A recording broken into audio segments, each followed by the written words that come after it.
biasa dari Yakobus 4 ini ayatnya yang ke-11 hingga yang ke-12 dengan tema kita adalah jangan saling memfitnah. Rasul Paulus berkata apa? Saudara-saudaraku, janganlah kamu saling memfitnah. Jadi tema kita adalah jangan saling memfitnah. Saudaraku yang terkasih di dalam Yesus Kristus, ya, kita tidak bisa lepas dari yang namanya kehidupan itu, saudara, salah paham. Ya, dalam kehidupan kita pasti ada saja saling salah paham. Tetapi ketika saya merenungkan firman Tuhan ini dalam perjalanan minggu ini, Bapak Ibu Saudara, saya menemukan suatu pesan yang luar biasa ketika saya buka Alkitab dan saya membaca ayat ini. Dan Roh Kudus untuk mengingatkan saya, ini menjadi bagian sama-sama menjadi perenungan kita di minggu ini, bahwa dengan tema jangan saling memfitnah. Kata saling memfitnah, saudara-saudaraku janganlah kamu saling memfitnah. Saudara-saudara, jadi artinya saudara bersaudara pun, kandung saudara pun bisa saling memfitnah, saudara. Ya. Saudara-saudara, baik itu saudara seiman, tapi juga bisa saudara sekandung saudara. Seringkali dalam saudara bersaudara pun seringkali ada yang namanya nuansa fitnah ini, saudara. Ketika saya tadi sempat membaca singkat, fitnah itu adalah kebohongan, kata Kamus Bahasa Indonesia. Kebohongan yang kebenarannya tidak sesuai dengan kenyataan. Jadi saudaraku yang terkasih dalam Kristus, itulah definisi fitnah dalam Kamus Bahasa Indonesia. Artinya kebohongan yang tidak sesuai dengan kebenaran. Nah, tetapi apakah kata Alkitab bagi kita sekalian tentang memfitnah ini, saudara? Apakah kata Alkitab? Kalau kita baca di sini, saudara-saudara janganlah kamu saling memfitnah, barang siapa memfitnah saudaranya atau menghakiminya, ia mencela hukum dan menghakiminya. Ayatnya yang ke-12 bagian akhir, tetapi siapakah engkau sehingga engkau menghakimi sesamamu manusia? Temanya jangan memfitnah. Lalu Tuhan menyamakannya dengan menghakimi. Jadi saudaraku yang terkasih dalam Kristus, yang pertama kita harus pahami, Alkitab mengajarkan kepada saudara dan saya bahwa ternyata fitnah itu menurut Alkitab sama dengan menghakimi. Sama dengan, saudara, menghakimi. Kalau Kamus Bahasa Indonesia kan dia berupa kebohongan, sesuatu yang tidak sesuai dengan kebenaran, itu fitnah. Itu menurut pandangan bahasa Indonesia. Tetapi menurut Alkitab, Bapak Ibu Saudara, saya melihat sepertinya ada sesuatu yang lebih berbeda, ya. Hampir mirip tapi dia tingkatnya lebih agak berat, saudara. Ternyata menurut pandangan Alkitab, memfitnah itu sama dengan menghakimi. Memfitnah itu berarti sudah menghakimi. Menghakimi. Karena Tuhan bilang, Tuhanlah hanya ada satu pembuat hukum dan hakim. Siapa? Tuhan semesta alam. Tuhan juga berkata, janganlah menghakimi. Sebab hakim itu, penghakiman adalah hak Allah, saudara, hak Tuhan. Lalu di sini dikatakan bagian akhir, siapakah kamu yang berhak menghakimi sesamamu manusia? Berarti manusia dengan manusia tidak boleh menghakimi. Sebab menghakimi dan memfitnah, Tuhan bilang sama dengan. Sama-sama bilang dengan saya, sama dengan.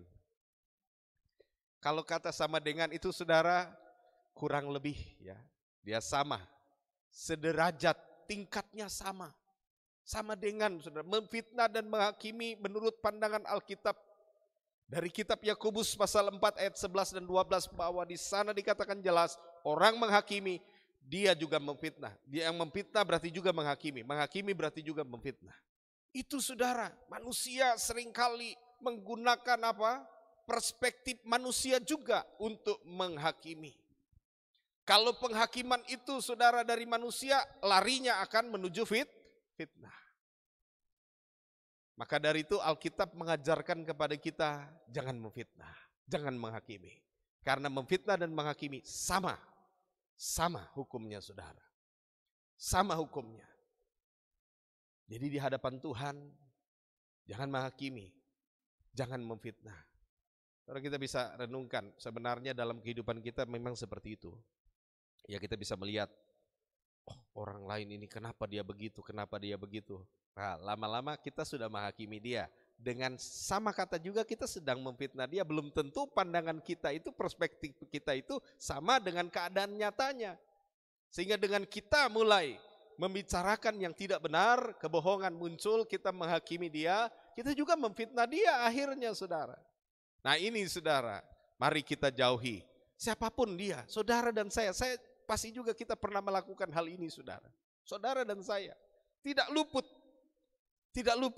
Sebab itu firman hari ini buat saudara, buat saya juga.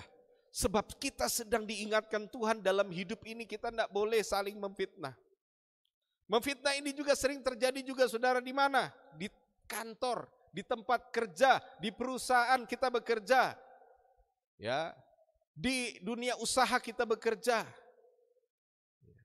Ketika kita tidak tahu kebenarannya tentang tetangga kita, rekan kita, sesama pekerja, sesama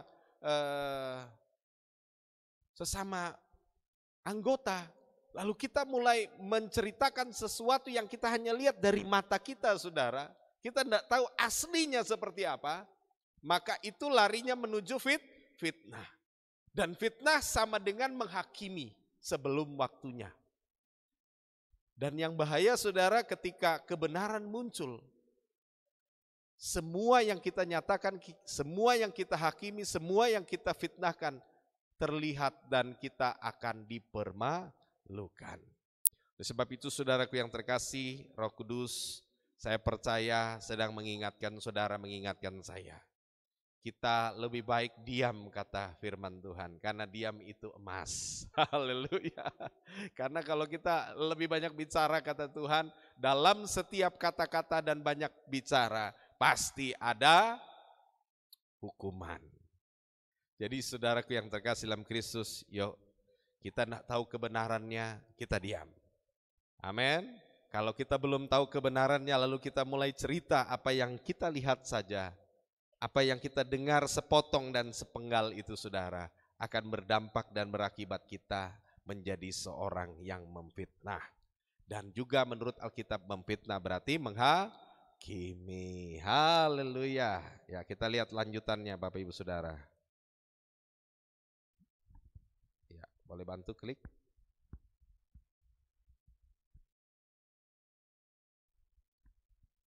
Ya. Nah, ini dia. Apa yang Alkitab katakan tentang memfitnah? Yang kedua, Bapak Ibu Saudaraku yang terkasih di dalam Kristus. Ya, di sana dikatakan, jika engkau menghakimi hukum, maka engkau bukanlah penurut hukum, tetapi hakimnya. Jadi artinya apa Bapak Ibu Saudara? Memfitnah menurut Alkitab adalah orang yang tidak menurut hukum. Ya. Sebab hukumnya berkata hanya Allah yang boleh menghakimi. Kita tidak boleh.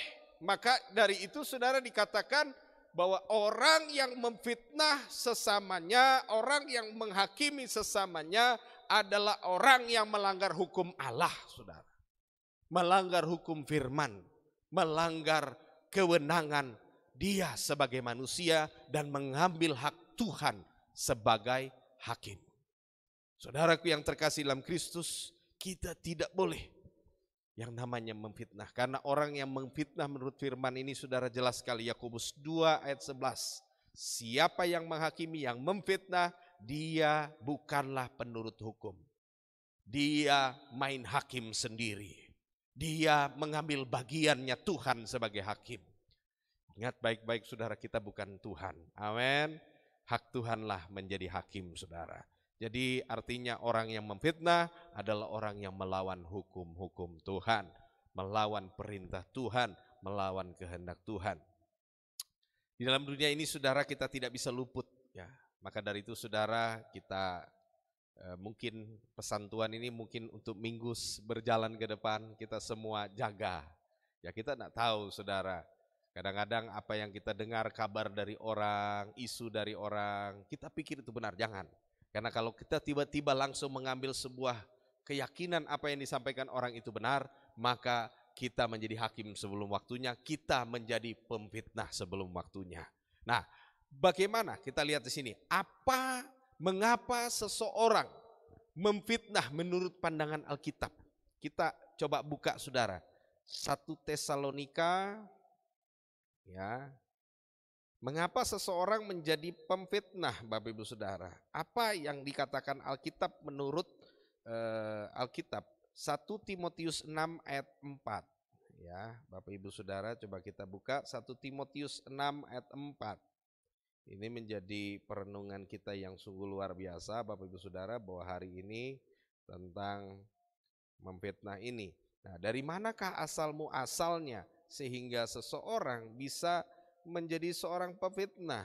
Dan apa pandangan Alkitab saudara tentang memfitnah ini? Ya, mengapa seseorang memfitnah? 1 Timotius 6 ayat yang keempat. Ia adalah seorang yang berlagak tahu, padahal tidak tahu apa-apa. Penyakitnya ialah mencari soal dan bersilat kata, yang menyebabkan dengki, cedera, fitnah, curiga, dan seterusnya. Di sini dikatakan bahwa saudara, kata fitnah itu dimunculkan dari satu kata di tengah-tengahnya, penyakitnya ialah. Ternyata saudara, waktu saya renungkan dan menggumuli renungan tentang tema fitnah ini, Alkitab memandang seseorang yang memfitnah adalah seorang yang sedang kena penyakit, saudara. Ya, penyakit. Ternyata saudara, kita hanya berpikir bahwa sakit itu apa? Kena virus corona itu sakit, malaria itu sakit. Ternyata rohani juga ada penyakitnya, saudara. Dan penyakitnya itu bernama fitnah, saudara. Fitnah itu termasuk kategori penyakit rohani, Bapak Ibu Saudara. Jadi kita berdoa, kita semua, baik saudara saya, kita semua harus minta Tuhan sembuhkan. Amin. Supaya hidup kita ini bukan menjadi orang yang suka memfitnah. Karena fitnah itu ternyata penyakit rohani, saudara. Penyakit. Tuhan sendiri bilang penyakitnya. Termasuk di dalamnya banyak itu, percekcokan, apalagi cedera, curiga. Tapi ada satu kata, fitnah. Jadi ternyata ada penyakit namanya fitnah, saudara. Fitnah itu penyakit, Bapak Ibu Saudara. Dan kita berdoa, saya percaya bilur darah Yesus lebih dari cukup. Kalau bisa sembuhkan virus corona, kalau bisa sembuhkan yang buta melihat, tuli mendengar, bisu berkata-kata, lumpuh berjalan, bukankah kuasa darah Yesus yang sama bisa menyembuhkan saudara dan saya dan kita semua di muka bumi ini dari namanya virus fitnah. Penyakit fitnah. Kita berdoa saudara, saya percaya bilang oleh darah Yesus, roh yang mengikat, penyakit yang mengikat yang bernama virus fitnah ini sembuh dalam nama Yesus. Haleluya, ya. Jadi ternyata saudara, itu menurut pandangan Alkitab, bahwasanya seseorang yang memfitnah adalah seorang yang sedang sakit, dia terserang penyakit dan nama penyakit itu adalah virus fitnah. Dan saudara, mari kita berdoa supaya saudara dan saya, kita semua diingatkan oleh firman ini, supaya kita disembuhkan saudara. Oleh bilur Yesus, sama-sama bilang dalam nama Yesus, oleh bilur Yesus, penyakit yang namanya fitnah sembuh dalam nama Yesus. Amin. Karena ini ternyata penyakit memang tidak ada dalam kategori kedokteran saudara, tidak ada. Saudara mau cari saja yang namanya penyakit, ya mungkin saudara ada belajar tentang ilmu kedokteran, cari saudara, tidak ada, googling penyakit yang namanya penyakit fitnah, tidak ada. Tapi menurut Alkitab, analisa dokter di atas segala dokter, namanya Yesus Kristus Tuhan, Raja di atas segala raja, tabib yang ajaib, berkata bahwa orang yang memfitnah adalah orang yang terserang penyakit yang bernama fitnah. Penyakit itu fitnah namanya saudara. Dan harus disembuhkan, harus disembuhkan. Dan yang satu ini saudara, tidak bisa. Mau pergi ke dokter manapun tidak bisa. Mau cari dokter siapapun tidak bisa ketemu. Obatnya tidak dijual di apotek saudara. Obatnya hanya waktu saudara dan saya kita minta anugerah Tuhan. Oleh kuasa bilur-bilur Yesus dan jamahan Roh Kudus bisa menyembuhkan orang yang sedang dilanda sakit fitnah ini saudara. Pasti bisa. Nah, kalau bukan saya pendeta, saudara saya, tetangga saya yang sedang mengalami yang namanya penyakit fitnah, ya didoakan. Bukankah kepadamu, kata firman Tuhan, diberi kuasa. Amin. Orang sakit engkau tumpang tangan akan disembuhkan. Kita percaya penyakit apapun namanya, penyakit fisik juga penyakit rohani. Saudara tumpang tangan dengan kuasa Yesus. Sembuh. Saudara. Oleh bilur Yesus, dia akan disembuhkan. Jangan dimusuhi saudara. Jadi orang yang kalau fitnah saudara jangan dimusuhi. Didoakan. Dalam nama Yesus sembuh. Amin. Karena dia lagi sakit. Nah kalau orang sakit kan tidak mungkin kita hakimi saudara. Ya. Ada orang sakit. Lalu kita bilang, wah kenapa kamu sakit? Hei bangun. Masa kamu lagi cuman sakit biasa kok. Ya kan? Kita tidak mungkin marahi orang lagi sakit, sudah tidak boleh. Amin. Dia lagi sakit, justru kita doakan. Kita support. Kita dorong. Kita katakan, Tuhan beserta engkau. Pasti bisa sembuhkan hidupmu dan tubuhmu dibeli mahal oleh darah Yesus. Jadi saudara, orang kalau lagi sakit jangan dihakimi. Ini penting sudah paradigma ini. Karena kadang-kadang kita berpikir orang fitnah itu jadi musuh kita. Wah dia fitnah saya, musuh. Saya tidak akan lagi bangun hubungan dengan orang yang suka fitnah saya. Kita nggak sadar ternyata sebenarnya itu dia lagi sakit. Dan sakit ini saudara harus didoakan. Jangan dimusuhi, jangan dibenci, jangan dijauhi. Tapi bantu dia karena dia lagi sakit.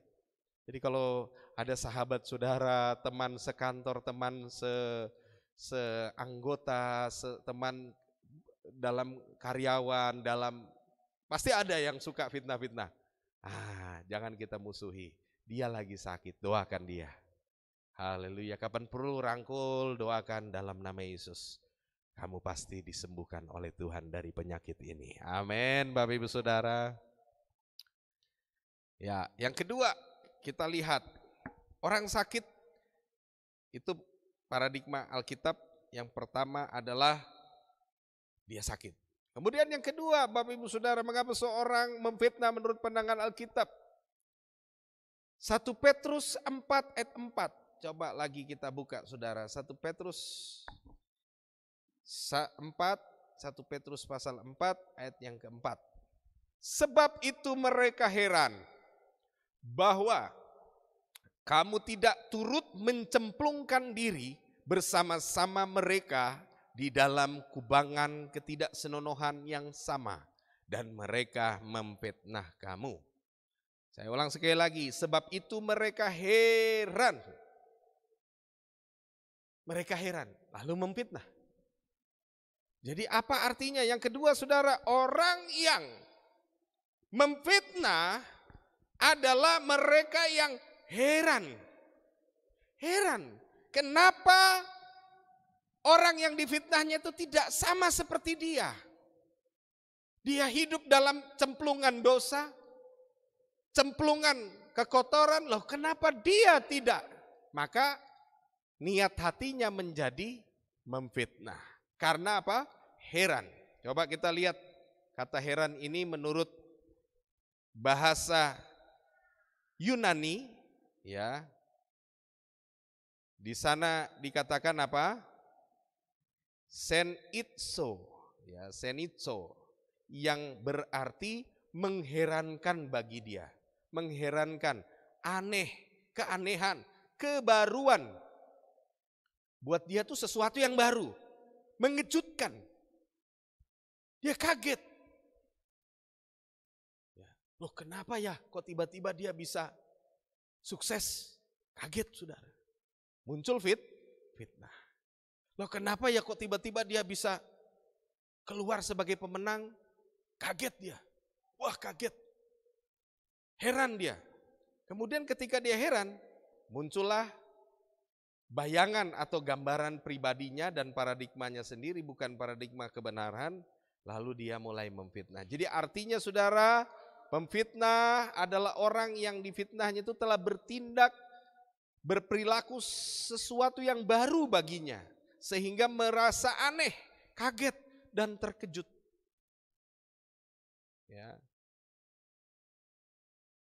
Jadi saudaraku yang terkasih di dalam Kristus, ini kejadiannya. Jadi kenapa kemunculan memfitnah? Karena dia heran, karena dia bingung. Kenapa menjadi seperti itu, saudara? Nah, sekarang kita melihat bagian penutup, ini penting, saudara. Bagaimanakah kita menghadapi pemfitnah? Sebenarnya pemfitnah itu menurut Alkitab adalah jiwa yang akan diselamatkan, saudara. Luar biasa, coba kita lihat. Bagaimana menghadapi pemfitnah? 1 Petrus 2 ayatnya yang ke-12 berkata, milikilah cara hidup yang baik di tengah-tengah bangsa-bangsa bukan Yahudi, supaya apabila mereka memfitnah kamu sebagai orang yang durjana, wow, luar biasa fitnahannya tuh durjana, saudara.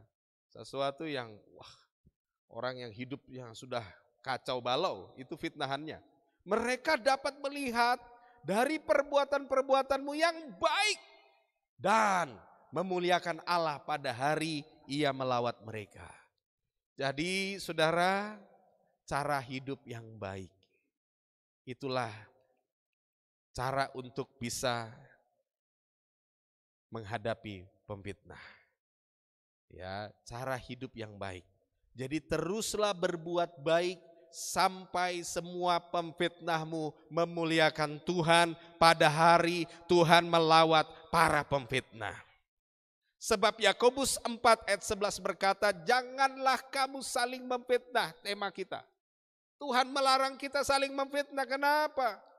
Orang yang pemfitnah itu sebenarnya dia heran sama kita, takjub, terpesona. Ya, makanya muncul fitnah.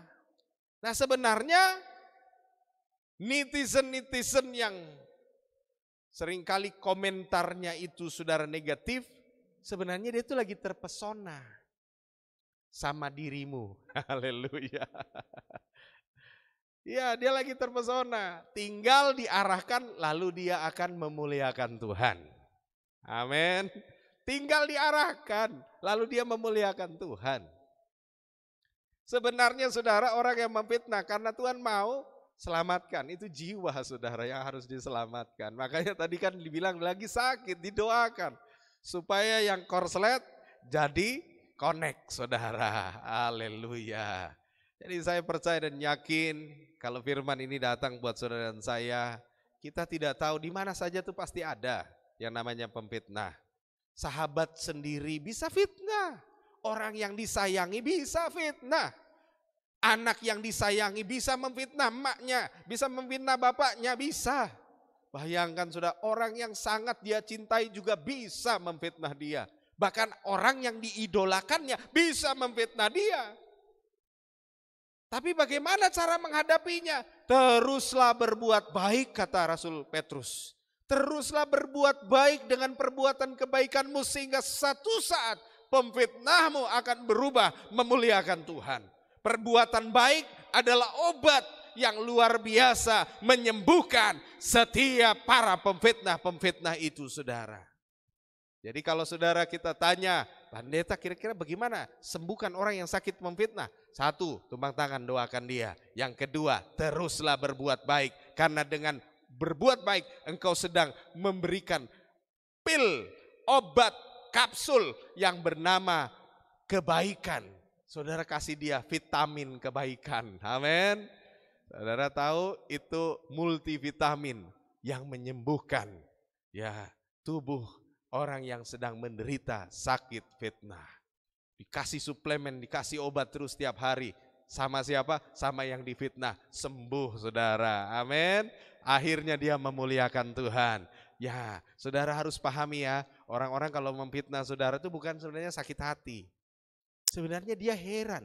Ini Alkitab yang bilang, bukan saya. Dia heran, dia terpesona.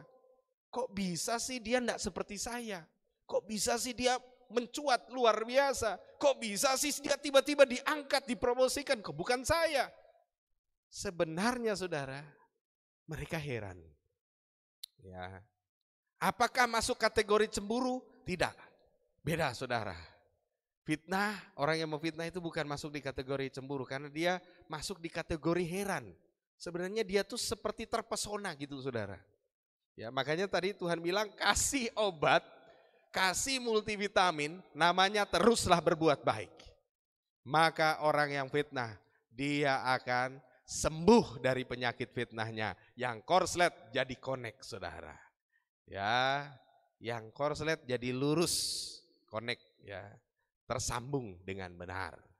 Sebenarnya saudara, orang-orang yang fitnah itu adalah istilahnya kabel telanjang. Jadi kabel itu plus minus nyambung dua-dua. Jadi dia korslet, percikan api kiri kanan.